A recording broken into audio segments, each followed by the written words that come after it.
રામ રામ ને જય શ્રી કૃષ્ણ બધાને.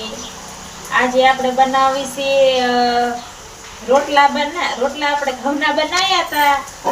તો એનું આપણે બનાવવાનું છે લાડવા. કાંઈ પીંચી? હા. તો સરસ મજાનો આપણામાં ગોળ નાખી દીધો છે અને સરસ મજાનું ઘી પણ નાખવી છે. થોડું ઘી પણ નાખી દેવી, ગોળ પણ નાખી દેવી અને આ સુખડી બનાવી એવી રીતે પણ ગોળ આવવા દઈશું. આજે કઈ લીલાડા ઢાઢોડાનું બહુ કામ તો કઈ છે નહીં. તો વરસાદ કેવો પણ સરસ મજાનો આવે છે. વરસાદ સરસ મજાનો આવે છે અને આપણે બનાવવા છે લાડવા.